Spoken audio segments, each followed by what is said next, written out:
I'm Corey, and this is the Hardcore Skeptic Examines. Hey folks, welcome to the Hardcore Skeptic Examines, the podcast that takes a very long look at a particular subject through a series of interviews and commentary. This is the 14th episode in the first season of this show, and the subject at hand is social justice. In this interview, I spent some time talking to Matthew Facciani, a PhD student in sociology. Before the interview, I had seen Matthew post on Facebook about various subjects, mostly related to feminism and social justice issues, and he always seemed well informed and to have an interesting perspective. So that's why I asked him for an interview regarding social justice, and I don't think you'll be disappointed. I need to reiterate, as I do in every episode, that this interview was done back in March or April, somewhere in there. So listen to it with that in mind, and some of the things that we talk about will fit into context that way. I also have to mention that for some reason, my end started acting really weird around the 45-minute mark, but Matthew's answers to my questions were so great that I still needed to include that section. It doesn't last long, but I couldn't fix it, so I hope you can work your way through it. I think that's everything, so here it is, my interview with Matthew Facciani.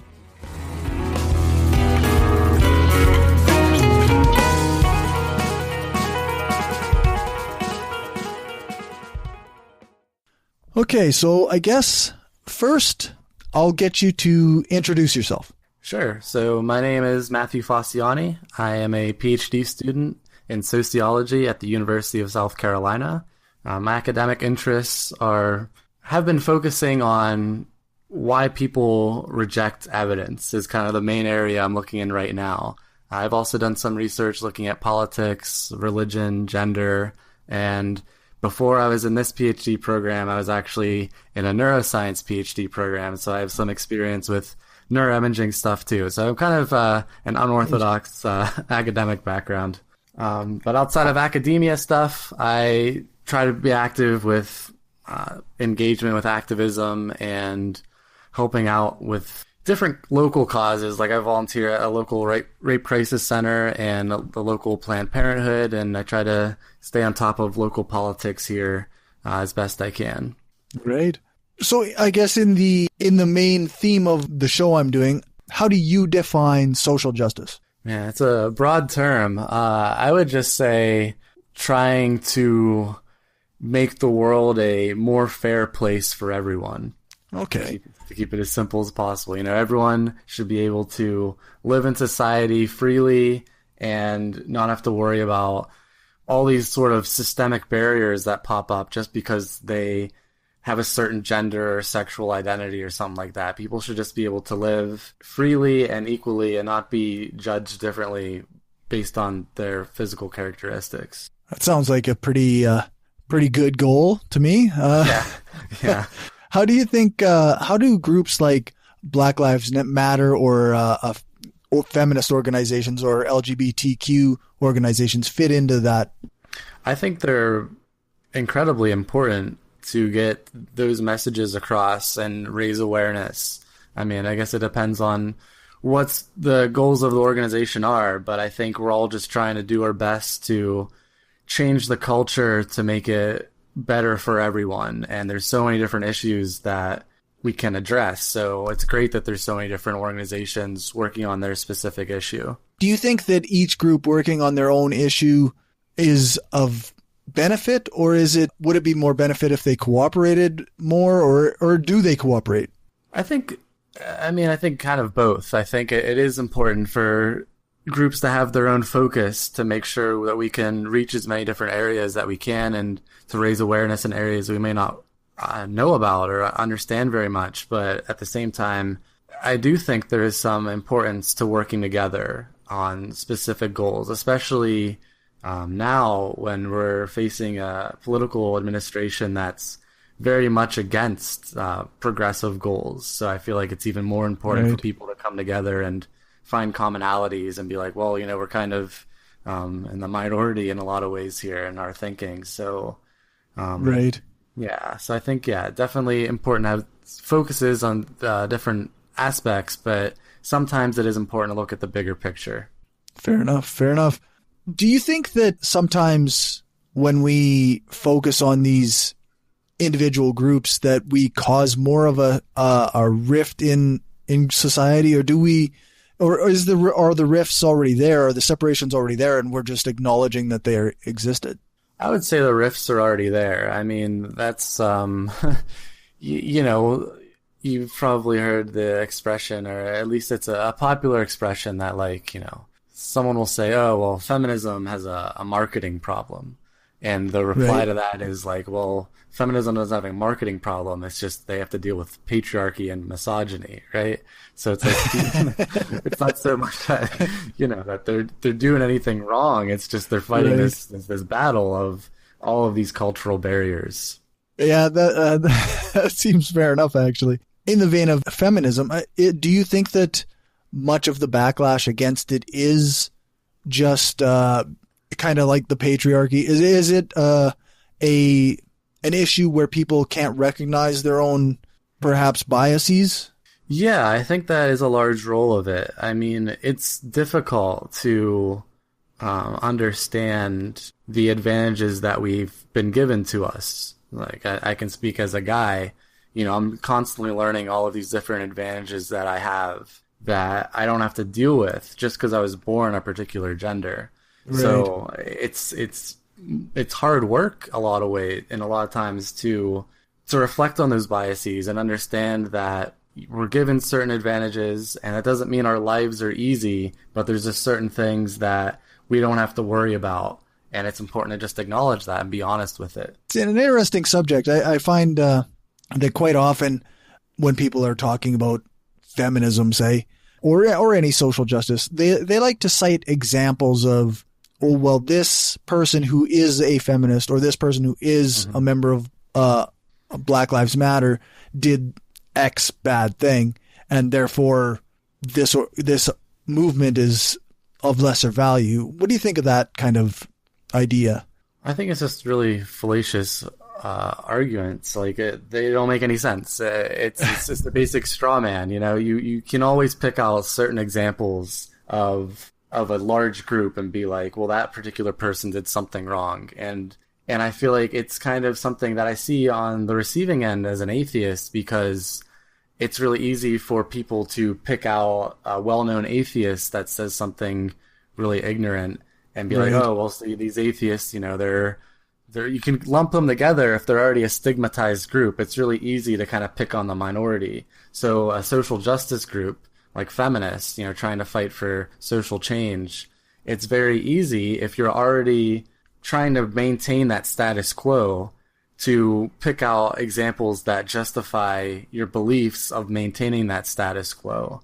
So whenever I hear those examples, I get really annoyed by them, and you know, it's just like basic confirmation bias. You know, humans are great at doing this. We'll pick out some really bad examples or really poor arguments, but they're just enough. There's just enough substance there, despite them being terrible, that we can keep maintaining our ideology. And I think it's just frustrating how common that is. Yeah, no, I've seen that quite a bit, actually, even in this series of conversations that I've been having, where the most common criticism seems to be of Black Lives Matter. It seems to be a really popular target for this kind of, well, ex-founder of Black Lives Matter said this thing. Yeah, it seems to me that it's pretty clearly flawed, but when having these discussions, I have been trying to kind of let people, you know, they express themselves, and I kind of say, well, do you think that really represents the entirety of the group? And yeah, it's interesting anyway. Yeah. And depressing, but interesting. Psychologically, the process is interesting, but it's depressing. Right. It's depressing to see in action, yeah. So I guess one of the things that many critics of social justice talk about is this oppression Olympics, like Dave Rubin likes to talk about it. So what do you think of that? Is there like a hierarchy based on the most oppressed gets to talk more, or is there an oppression Olympics, a race to the bottom type of thing? Well, I think it's important first to differentiate how there's so many different social justice communities. And whenever we talk about social justice, I feel like I don't follow a lot of what Dave Rubin says, but I'm going to go out on a limb and say he's maybe generalizing a bit too much here and saying, oh, well, social justice as in like this like huge club where we all meet and all know each other, which is just ridiculous. Like, I feel like just that's the first part I would say something about.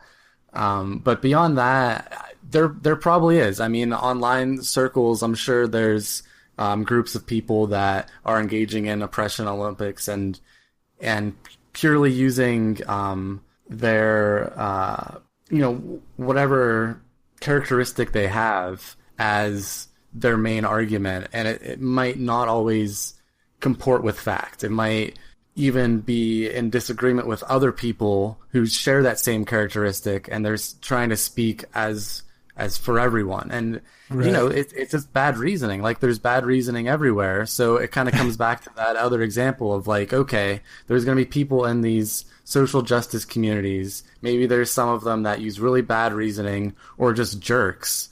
And we're going to be like, so you see that person, he's being a jerk, or she's being a jerk, or they're being a jerk, and social justice is meaningless. Like, I feel like that's kind of the argument that these people are making. It always comes back to that, eh? Yeah, right? It's like you have just a handful of people that definitely exist. I'm not going to say that they don't exist, that no one in social justice is, a problem. I'm sure no one I've met in person. I'll say this. In person, everyone I've met with my activism stuff have been just phenomenally awesome people. But online, I feel like there are some times where people are just mean. And maybe there's an online component to that too, where you can hide behind your keyboard. But, I think, again, the focus is on positive social change and equality. And to just dismiss those ideas because there's a handful of jerks out there doesn't seem like a good argument to me.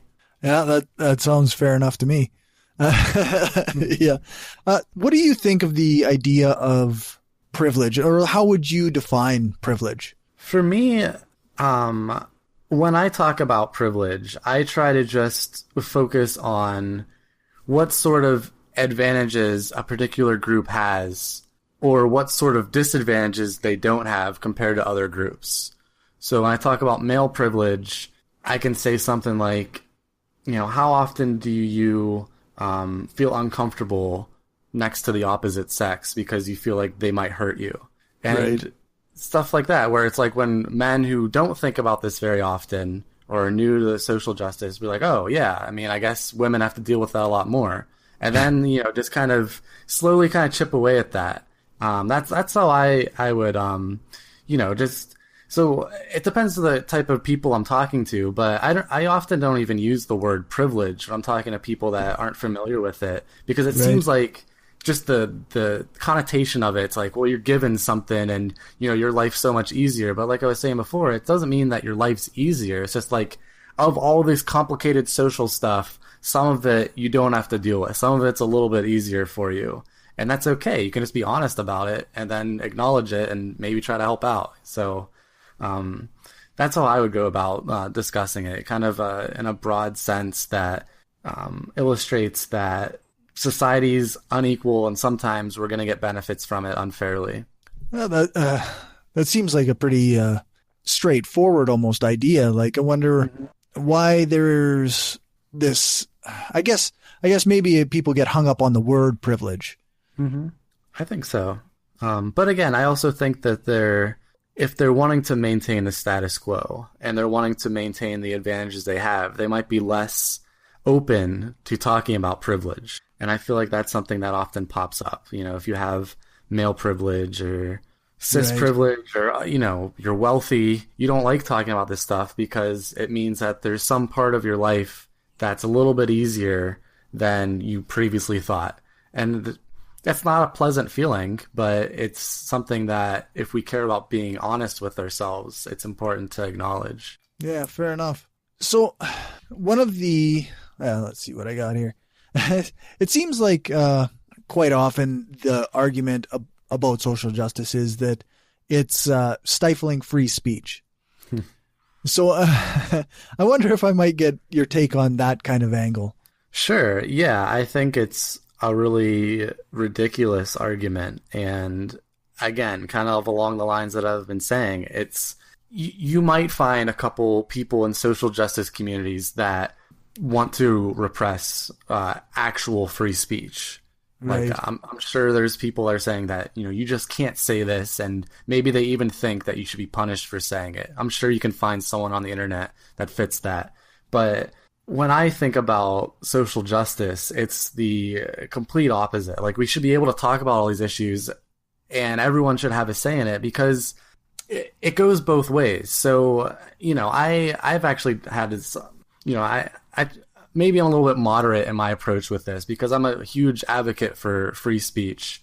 And I feel like if I write something about gay marriage, for example, and how I'm in support of gay rights, and a conservative Christian says that's offensive, then if they wanted to take away my right to say that, that would be outrageous, right? So I feel like if there are anyone on the left who are saying, well, if someone says something racist, then, they should be punished for it, and, their blog should be taken away, that's also problematic. So I think everyone should be able to say these ideas as long as they're not, threatening someone, Right. and stuff like that. It's actually interesting. I haven't heard a single person yet who is pro-social justice who is actually advocating for anything close to government control of. Yeah, I mean, I haven't either. Like I said, I'm just saying, if someone is going to pick out, some outlier somewhere and use it to justify that, but I haven't either. And I'm just trying to think of any examples that would even come close to that. Like, even there's the thing about the trigger warnings in classrooms. Mm-hmm. And I also think that's ridiculous, because I've given talks about sexual violence prevention in college classrooms, and I have a trigger warning before I give these talks, and it's super brief. It's just like, hey, I'm going to be talking about sexual violence today.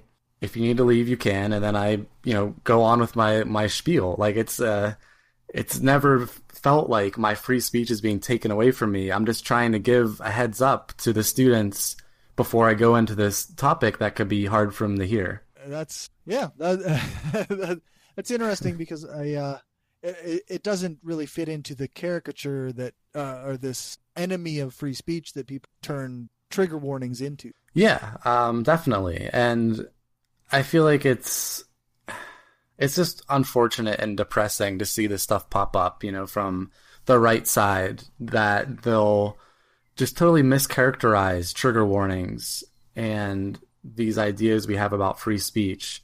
And I just wonder, like, are they even talking to any people on the left? Like, how do they get these ideas? They just talk to people that all agree with them, and they're like, yeah, the left's so stupid, and they just want to, like, coddle everybody. And, like, do you actually talk to anyone like on the other side? Like, where do you get these ideas from? Like, I don't know. Maybe they don't like, yeah. And it's frustrating for sure. So I guess we kind of covered a couple of these things, but I guess something that we haven't really touched on is the idea that marginalized groups sometimes need tools in society to overcome bias or systemic racism or systemic sexism. Do you think that there's anything to the criticism that on occasion these actions to benefit marginalized groups will hurt other groups, or in many cases the majority group? I haven't seen anything like that to give much evidence for that. I mean, like, if you think about affirmative action, the group that has benefited the most from it has been white women. So technically, whites have actually benefited from affirmative action more than blacks, if you look at some of the raw numbers from it. I think some of those arguments, again, maybe I'm incorrect on this, but from my knowledge, it seems like there is no argument about these programs helping out people of color and women. There's never to the detriment of the majority of the group. The majority group is still doing very well. They're not losing out on anything. It's just that there's now some extra opportunities for a group that has previously dealt with tons of disadvantages, and we're trying to give them a little bit less disadvantages. So to me, it sounds pretty okay. Yeah, no, it's yeah. I guess some of the questions that I've accumulated have come from discussions with people who consider themselves not pro social justice, or they consider they have these issues with the social justice as a movement or as movements. And because I don't prescribe to the same ideas, sometimes I have trouble really wording the questions the way they might. like I found I found that I have to really try and wrap my head around these kind of questions or these ideas in kind of a way that almost seems foreign to me.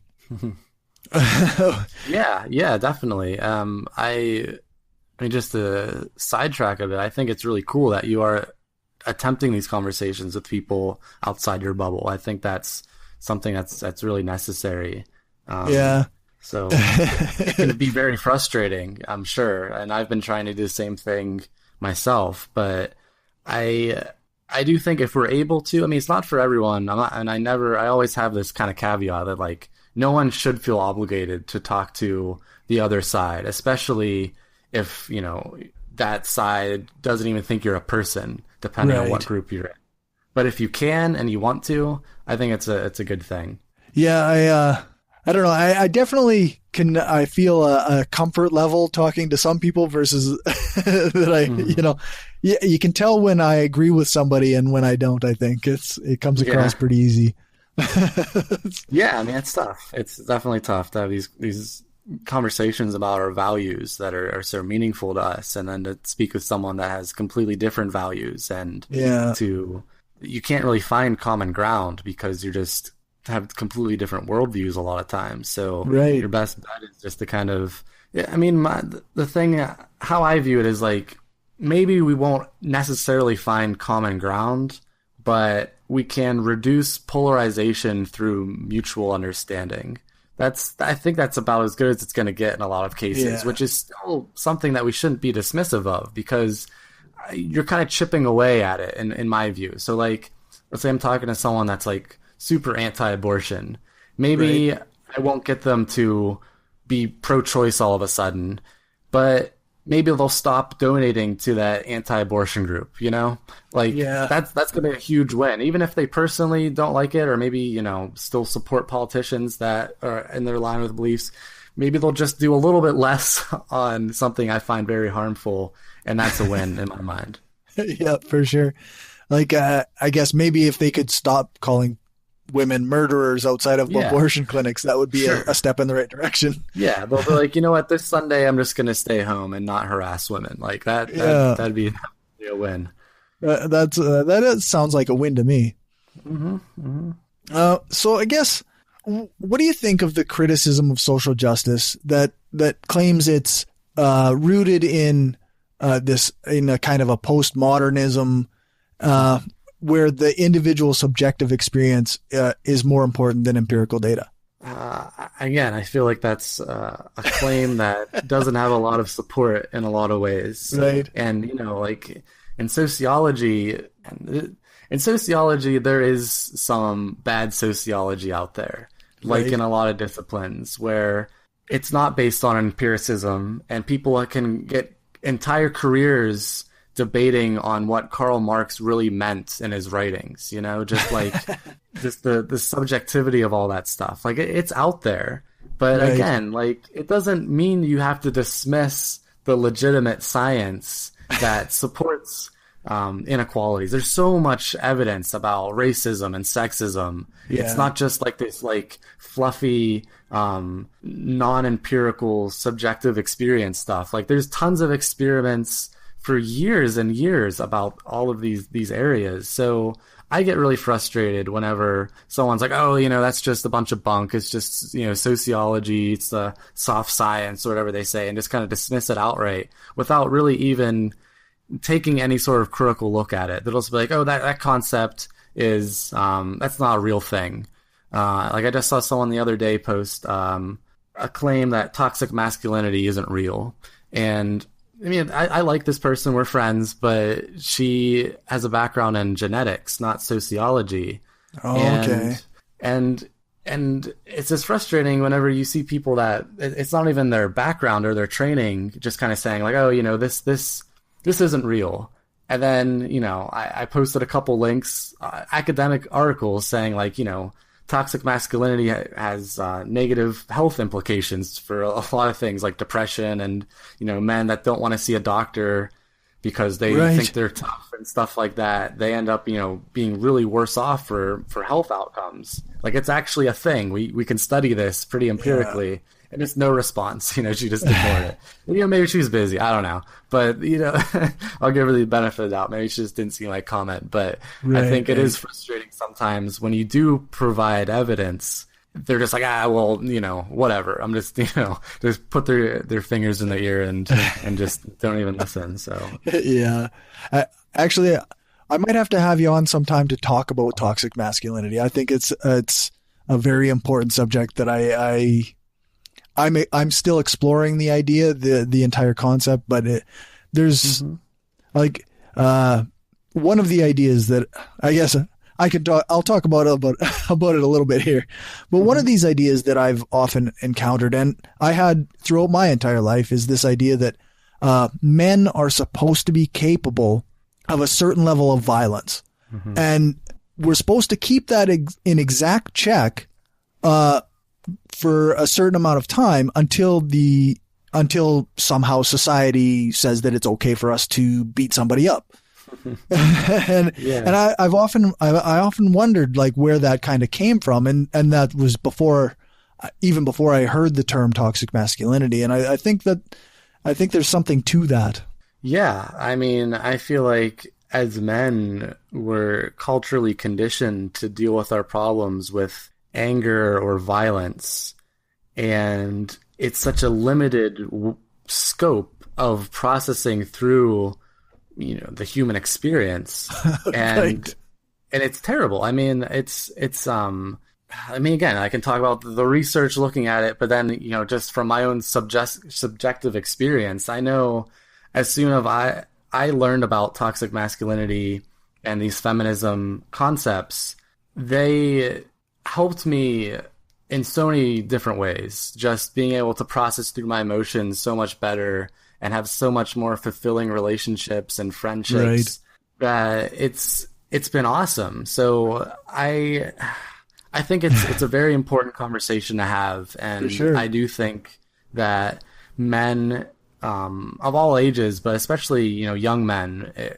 before they really internalize even more toxic ideas, to start thinking about these things, because I forget the article offhand, but I know there's been some research looking at how millennials are getting better with gay marriage and transgender issues, but there's actually still a long way to go on like these gender roles, like toxic masculinity and these kinds of things that are just kind of are sticking around even the younger generation. So that's a bit frustrating to see, but it just means we have more work to do.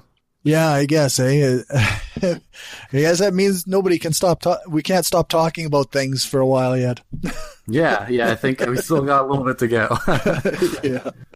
So I guess we kind of got off track a little bit. Yeah, no worries. What do you think of the, like I recently talked to somebody who does a lot of work in implicit bias. And I wonder, like, what do you think of some of that work, and how do we apply our knowledge of implicit bias to society?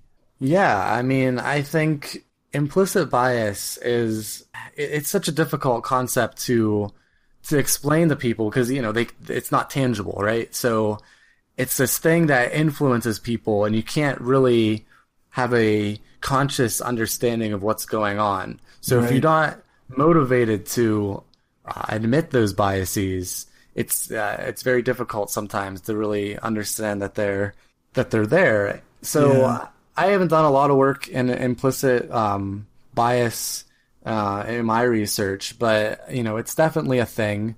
And I feel like it's just also just part of the narrative. The whole, if we're talking about inequalities, we can use that as just another piece of the puzzle for describing sexism and racism and transphobia and everything.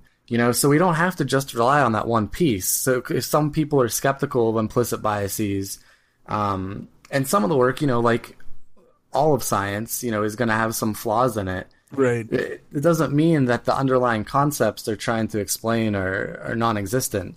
So I feel like, with that, greater science communication could go a long way. Having people that study this really go out there and clearly explain what's going on in that process and what we can do about it. No, for sure. That sounds fair enough. I had a conversation with a guy the other day who I mentioned, well, what about, we were talking about affirmative action, or quotas, I guess is what we were actually discussing, is these quotas that some businesses or even government might have. And he didn't think that was beneficial because quite often he figured that even if your best qualified person is a person of color or a woman or a man or whoever, then they may not get the job because these quotas need to be filled. And I tried to say, well, what about do we need a tool to overcome our unconscious or our implicit bias? And he quite firmly thought that, well, if it's an unconscious bias, then there's nothing I can do about it. And I so it was not the answer I was hoping for.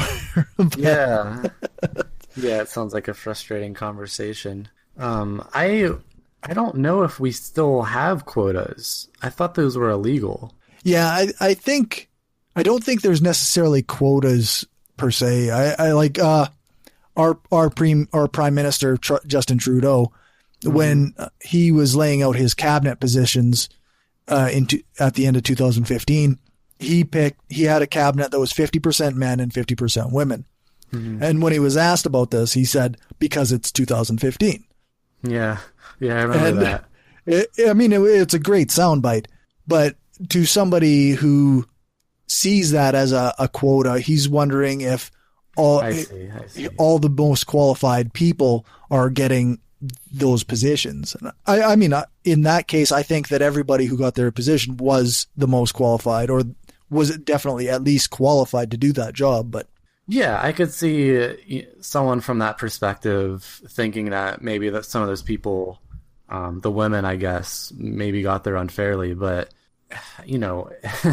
if we're living in a society that is 50% women, shouldn't it make sense that 50% of the cabinet positions would be women? Like, it doesn't seem like that's even some kind of quota anyway. No, it does seem like if you're just looking at all the most qualified people, you're just going to naturally have 50% women.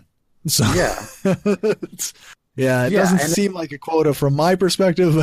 And even if we didn't, I think the argument could be that men are still benefiting from all these advantages, that they may be more men that have greater training and are more qualified because of sexism and the benefits of being able to get that extra experience or that better job because they're a man. So, those arguments, again, are just definitely, I have a lot of issues with them. I guess, where do you fall on the idea of the wage gap? The wage gap is very complicated. Yeah. And again, it's something that I think I would say both sides of this issue tend to come at it in a little bit overly simplistic way. Right. We've talked about this a little bit in a class I was taking, and the idea is, it's maybe not as extreme as some feminists think whenever you factor in all of the other stuff. Right. But there's still some proportion of that wage gap that cannot be accounted for other than probably its inequality. So, like, to me, it's like there's still an issue there. It might not. You can kind of disagree on how many cents per dollar there it is, and it's similar in my mind to some of the rape statistics that we have. Right. So we know that there's this astronomical amount of sexual violence happening, especially on college campuses from surveys. But right. The surveys differ a little bit. And even if you take the most conservative estimate of rape on college campuses, it's still like 1 out of 12 women or something like that. Or even if it's like 1 out of 100, that's still way too high. Like, yeah, no kidding. Yeah. So these things of just like arguing over a couple cents per dollar or a couple sexual assaults per 100, like I feel like it's just missing the overwhelming big problem that we need to focus on, and just trying to focus on these little details that are just ridiculous. Yeah, actually, we're going to be covering it a little bit on Brainstorm, and it seems like on one side you have just a general like, okay, it's 77 cents on the dollar, or whatever their number is, and then on the other side you have it's a myth reaction. And that's definitely not the right reaction. Right. Yeah. I mean, you can go into if you really want to, then go into the research that says 77 cents. And again, you might find that maybe it's 80 cents a dollar. That's still a big problem, you know? So like, even if you can't just be like, oh, it's a myth just because you gained a couple pennies. Like, it doesn't make any sense, you know? So no, that's right. Just because that exact number isn't right, it's all of a sudden a myth. Right, exactly. It's the whole kind of process of, using these specific examples to justify that narrative of like, oh, that one person was a little bit off, or that one person identifies as a feminist and is also a jerk, so therefore all feminism's terrible. Like these arguments that I don't know. I don't know how to best illustrate why they're so flawed to someone who truly believes in that ideology. Like if you're really anti-feminist, it's going to be hard for you to see those biases if you're so driven to be against it. Yeah, that's true. I just watched the debate between Sargon of Akkad and Christy Winters, and he continually brought up the 1 in 5 rape statistic on college campuses, and he said, like, this number is wrong. Why should we trust any number? And Christy was very much saying, like, well, there's rape on campuses. What number is acceptable? Like, sure, that's a great response. At what point do we not have a problem? Yeah, did he have any response to that? No, he was really hung up on the idea on this one statistic being very wrong. Yeah, and that's kind of what we've been talking about this whole time, is like how easy it is to focus on just that one point, to cling on to your narrative, even though it's so overwhelmingly flawed in the reasoning. You can still hang on to it because it's just enough evidence to, in your mind, evidence in quotation marks. I feel like that's something that I get very frustrated with, and something I'm constantly trying to understand how to overcome this idea of not agreeing on a standard of evidence. Right. So if this guy, Sargon, whatever his name is going to just dismiss all these other statistics and studies because of one. Yeah. If we just did that, then we couldn't science wouldn't work. If we just handpicked one article and was like, well, this is wrong, so everything's wrong. Like, we wouldn't have anything at that point. So, I guess that's, hopefully you can have someone that at least agrees on some general standard of evidence, which this guy apparently doesn't. So, I don't know, if you're dealing with something, it's like the whole, anti-vaccine kind of thing too, where, that they hang on to that one study that was retracted, and that just justifies their whole narrative. And it's very frustrating to try to have them understand that what they're saying is completely illogical. Yeah, and then they, like the vaccine people, they come out with these things like, oh, well, prove to me that it's safe. Yeah. Right. That's not really how this works. Yeah. Prove that God doesn't exist. It's the whole yeah, that's right. Yeah, exactly. I guess kind of shift gears a little bit. What do you think of some of the Antifa movements that have kind of attach themselves to some of these, I guess, far left or leftist social justice ideas. So you mean like the anti-science, like the GMOs and stuff like that? Well, like the anti-fascist groups, like the ones that okay. were at UC Berkeley there not that long ago, and then they were part of and they were protesting and in some cases causing damage on the day of Trump's inauguration. I guess I misheard you. I can sympathize with them, obviously. Like the last few months have been pretty rough for me as coming to grips with number 45 being in the White House. So I can certainly empathize and, understand how frustrated they must feel, but it ultimately is counterproductive. If you cause this much damage or hurt people, if we look at it from a purely practical perspective, okay, if the goal is to reduce inequality and we're just going to go outside and smash something, is that reducing inequality? Or is it actually having the opposite effect? Can people use that one instance against us? And we've seen that they have. So I'm against it. I'm against violent protests. I think they're counterproductive and they're often used against us. So I wish people would maybe channel that anger into other ways that might be a little bit more helpful if they really care about these causes. That seems fair. I just finished talking to Dan Arrell earlier today, and he brought up a point that quite often these groups, like they are almost signaling to other anarchists or other anti-fascists and it's not really intended to convince any of those of us who might not be convinced by such actions to. I guess the intent was, in a sense, almost a call to arms. Yeah. I mean, I guess I can understand that. Kind of. He explained it much better than I did.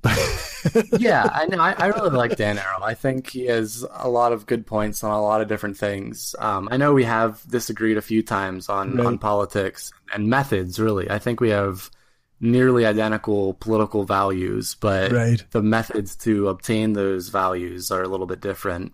And for me, I just, and I come from this also from an academic perspective of understanding like how defensive people are going to often double down in their beliefs. So to attack people and to become violent is not going to help them change their mind on the issues that we care about.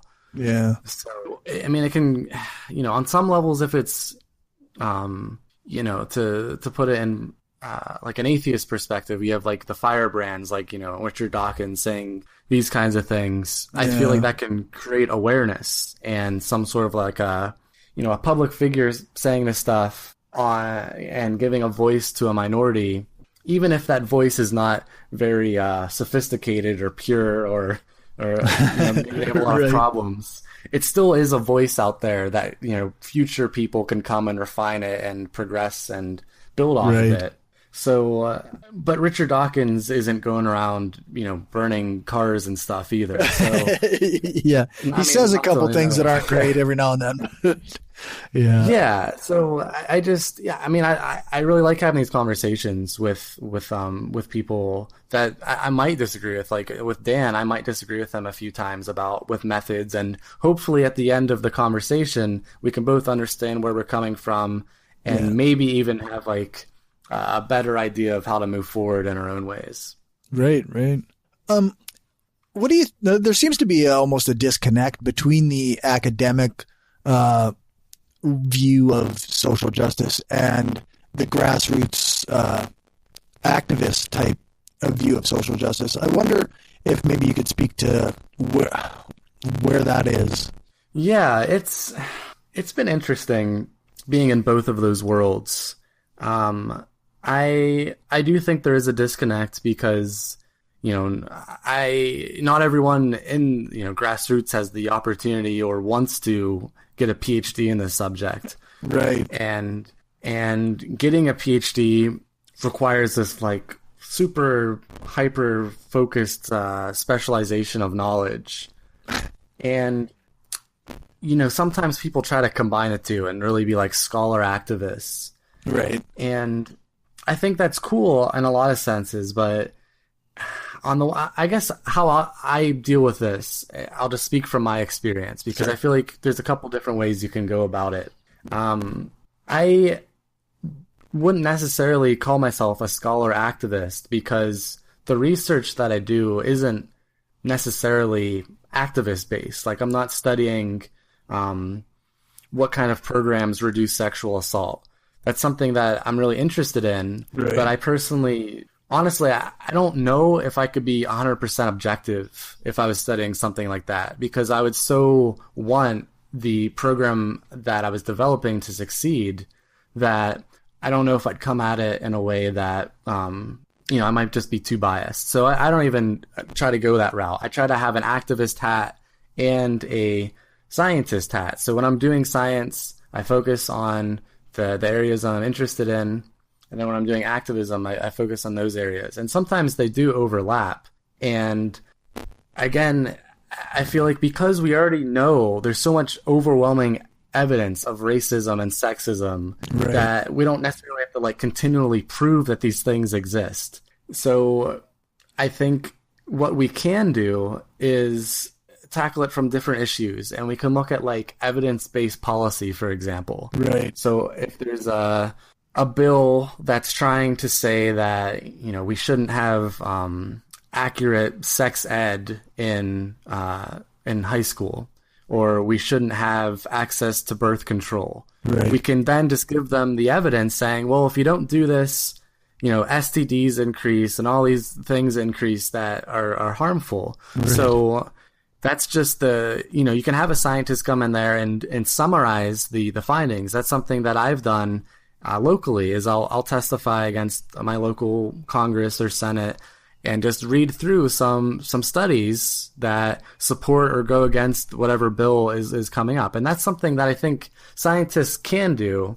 Right. They don't necessarily have to study that field. We kind of, again, we get so hyper specialized that maybe we think, oh, that's not, my main focus, so I can't talk about it. Right. I mean, if you think about the people that are making these laws, none of them have any clue about the science. They have no clue about any of this stuff. So if you have someone who's just a sociologist talking about something related to human behavior, that's miles better than the legislators who are lawyers and businessmen who have no clue how to interpret a study. So I think that I'm kind of, going on this rant about it. I feel like there is a lot of room for both academics and activists to work together and use each other's strengths to fight for the same cause. So I don't know if that was kind of the answer you're looking to. That was a great direction answer. You want to go. Okay, cool. I thought that was awesome.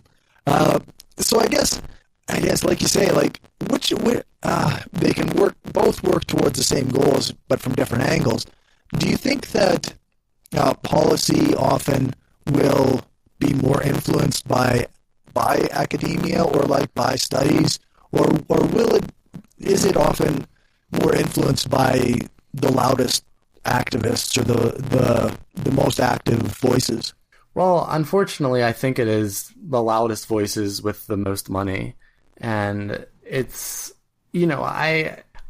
especially for certain causes, for more, nonpartisan issues, I think the politicians do want to look at the facts. Like if it's, how do we build a better road for this, for this major highway or something, right, they're going to listen to the engineers and the people building the roads about how they can do it to save the most money and whatever, and have a nice nonpartisan agreement maybe. But if you're talking about like abortion and the science of abortion, it's going to be a lot more tricky for them to just totally ignore the scientists. So I think it'd be cool if we had an activist group that cared about evidence-based policy. I know that there's a group starting up, the Party for Progress and Reason, or Reason and Progress, that is just kind of in its infancy, but it's something that I'm starting to get involved with.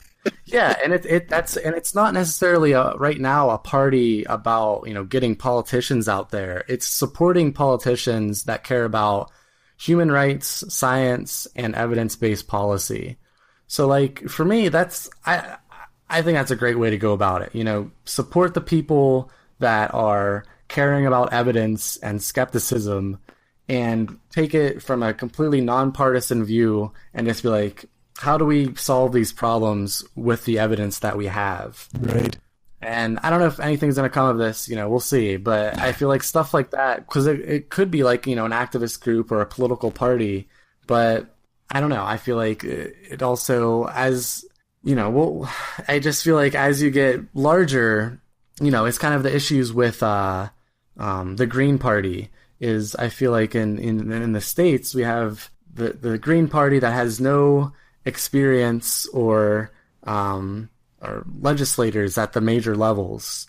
Right. And, they always send out some politician every 4 years, Jill Stein, to run for president without any sort of expertise or connections with other politicians. And I feel like that's a really bad way to go about fighting for these causes. So you do have to play the game and kind of be in that network, and being in that network, you might have to compromise a little bit, and that's where it kind of gets tricky. Because, like the Democrats, I'm a registered Democrat, but I disagree with them a lot. Right. But I understand that it's a complicated process, and they're the party that's best going to represent what I care about. Yeah, it's almost like one has to, on occasion, just deal in the world that we're in. And exactly. Ideology is great, or your values are great, but sometimes you're not going to find a political party that can always represent everything that you believe in.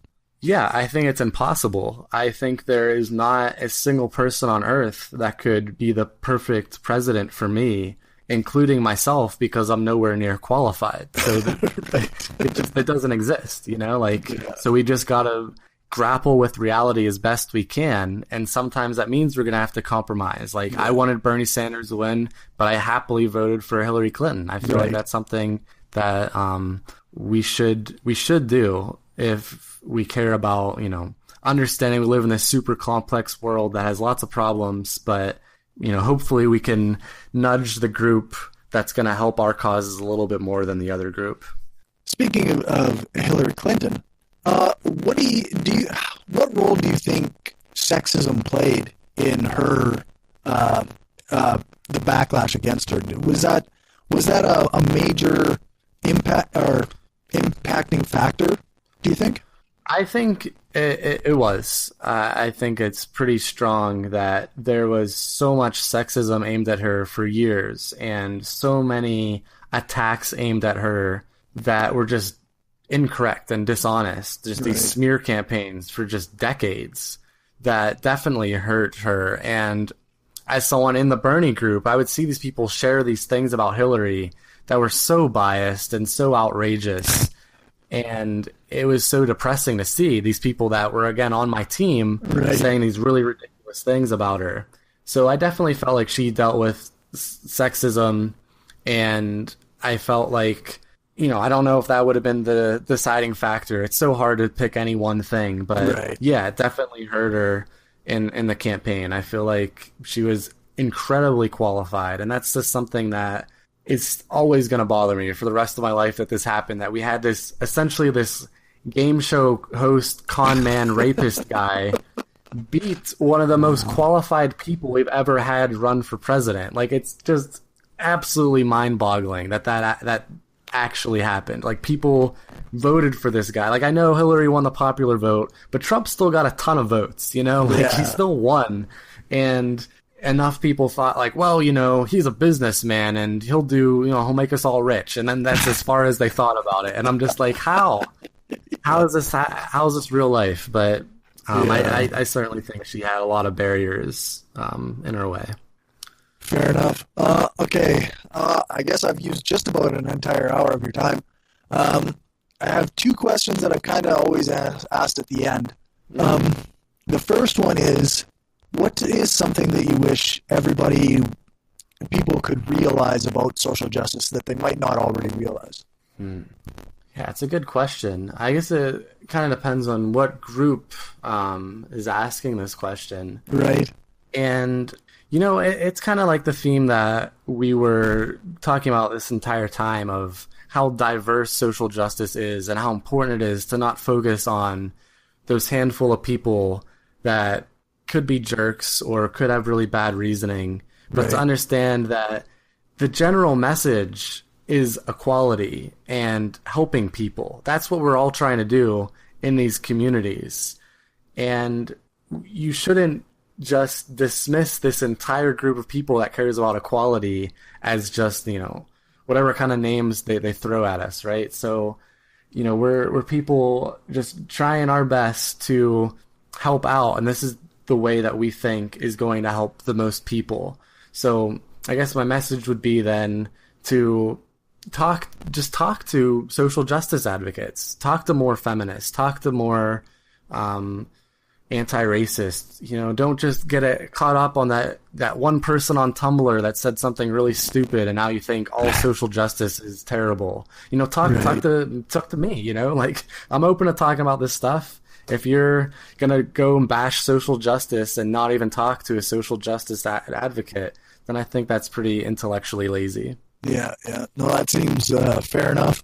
And my last question is, what criticism would you have for your own perspective, or if you had to criticize your own side or your own approach to social justice, what would be something that you would say about that? It's a good question. I definitely try to be self-critical when I can, and reflect on the biases I might have with my own group. I'm not sure if I can think of like a general issue other than like, there are specific cases where there is bad reasoning with our side, where they do the same things we've been talking about. They'll pick one case out and be like, well, they're all terrible, stuff like that. So I think that's definitely an issue too. So I would say, just try to be honest with ourselves and, but beyond that, understand that there's lots of different approaches to social justice. One thing, I guess if I were to pick one thing out of a bunch of different things, is that we can do activism in our own way. So I get frustrated when I see people saying, oh, well, you're doing activism this way and it's not the best way to do it. You should be more angry and you should, yell at people more and do whatever. And I feel like, well, that might work for you, maybe, but this is what I find effective and this is what I'm comfortable with. So I feel like not only should we try to get along with people that share our values and not fall into ideological purity with like, oh, that person's religious, so I can't work with them, even though we agree on 99% of other things. I feel like that's definitely an issue that I would that I would think that we should tackle. But also like an activism purity, where if you're not doing activism in this specific way, you're not a real activist. Both of those things, ideological purity and activist purity, are things I think we can do a better job with. Right on. That sounds like a really good answer, actually. I like that. Cool. Thank you. So I guess to finish off, what's some stuff? You got a podcast and a blog and whatnot that people can go find your stuff? Yeah, so I just started a podcast myself. It's called According to Matthew. And we have a couple episodes up right now. We talk about a variety of stuff: social justice, science, politics, kind of a lot of the stuff we talked about today. Right. And it's an extension from my blog on Patheos that's also called According to Matthew, that I write about like very similar things, but I tend to focus a little bit more on politics and religion. My blog, I try to interview a bunch of people that do activist work or they're scientists or stuff like that. Cool. So those are two things that I'm doing right now. And people can always follow me on social media, on Facebook and Twitter. It's just my name, Matthew Facciani. There's not many people with my names. Even if you Google me, you'll see my stuff probably pop come up. Yeah. Right on. Well, thank you very much for your time. I think that's it for today. Awesome. Well, thanks so much for having me on. Thank you. Again, I really appreciate your time.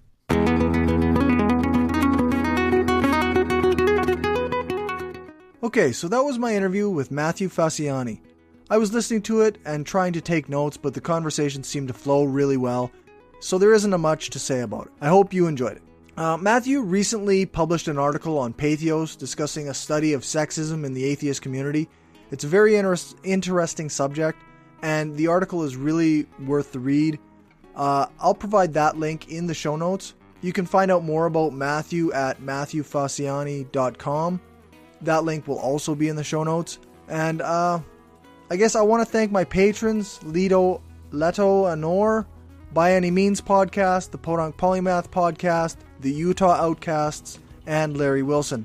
I recently posted an audio blog of sorts to Patreon about my thoughts on violence, offering perhaps a bit of a different take on it based on my own life experience.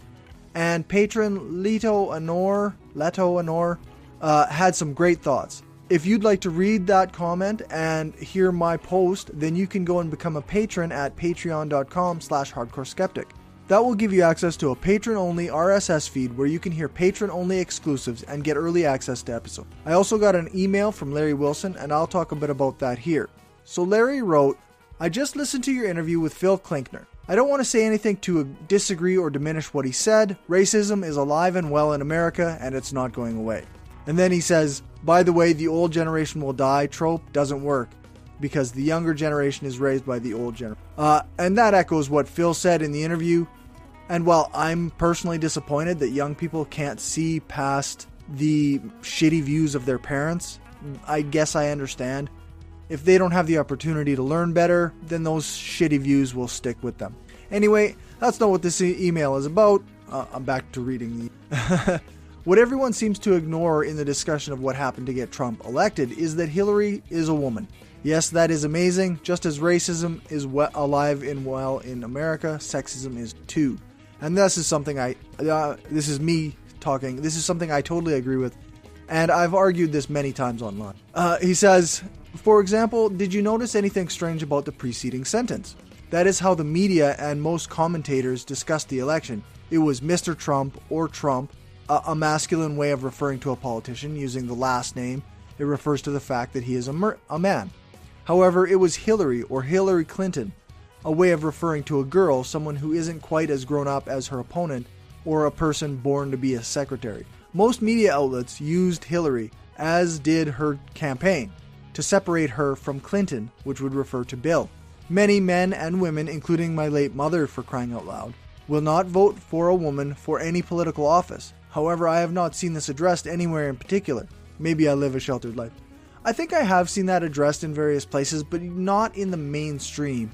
The assumption seems to be that women are being treated equally to men in the mainstream media, when to most observers that's pretty clearly not the case. But back to what he says. In this election, it could have provided the winning margin. If it were included in identity politics, there would be two attitudes. Men would not vote for her because she's an unpredictable woman and would not be in their identity group, and women would not vote for her because she's a politically powerful woman, which puts her outside of their identity. Letting women stay with the power they have, and not much more, continue. Well, I thought I would throw that in for what it's worth. Keep up the good work, Larry. So I really want to thank Larry. That's a great email. I really enjoyed the points in it, and I think I agree wholeheartedly. If you want me, or if anyone else has an email for me, my email address is simply mail@brainstormblog.net. I got an iTunes review from Chris from the Utah Outcasts, aka Excremento. Excremento? I'm not. In my notes said Excremento. Excremento? That's a funny name. Anyway, he gave the show 5 stars and titled the review, Corey Doing the Hard Work. And he said, love Corey's solo project. More people need to pick up on this show and listen. Great interviews. I really appreciate it, Chris. I'm not sure how much reach this show is actually getting, but I my motivation comes and goes. I have a lot of motivation to do a bunch at once sometimes, and then it fades and it takes me forever to get out an episode like this one. And I really appreciate people being patient with me. I'm terribly sorry that it takes so long sometimes, and that I kind of get into these feelings where I'm talking to myself or just banging my head against the wall type thing. But it's reviews like Chris's, emails like Larry's, and comments like the one I got on Patreon from Leto that really, it showed that people give a shit about what's going on and what I'm doing. And I really appreciate it. So I was also recently on an episode of Reason Revolution. We talked politics for like 2 hours. Justin Clark is the host of that, and I highly recommend listening to it. Justin identified as a centrist not that long ago, but is starting to grow disillusioned with that label, and some of the people who also identify that way, specifically Dave Rubin. And we had a really great chat about all of that, including left of center politics, and I tried to explain anarcho-syndicalism, and I kind of worry that I did a shitty job explaining it, but I did what I could anyway. So I hope you go over and listen to that. It was a great chat either way, even if I need to be corrected, and I'm fully willing and will entertain any correction. So that's at reasonrevolution.org. And I want to remind everybody about our conference. Obviously, we're having a lot of trouble getting interest and funding. I really would hope that we can prove the anti-SJW assholes wrong. So any money that you can throw our way would be great. It's gofundme.com/shift-2-reason-conference-2018. I know that's a bit of a mouthful, so I will provide that link in the show notes. These show notes are all on the Spreaker site with the episode. I recently bought the URL, thehardcoreskeptic.com, that will take you right to the show and all the episodes on this show. As for anything else, remember you can email me at mail@brainstormblog.net. You can find more of these episodes at thehardcoreskeptic.com, and you can find me at iTunes, Stitcher, Google Play, and just about anywhere else you can find podcasts. Make sure to follow me on Twitter at hardcoreskeptic, and like my page on Facebook, facebook.com/hardcoreskeptic. Remember to check out my other show, The Brainstorm Podcast. You can find that at thebrainstormpodcast.com and brainstormblog.net. Music for this episode is Brain Dance by Animals as Leaders and was used under the SOCAN license to play. You can find more about SOCAN. You can find out more about SOCAN on my website, brainstormblog.net, on the SOCAN license page. Thanks for listening, and remember, the truth matters.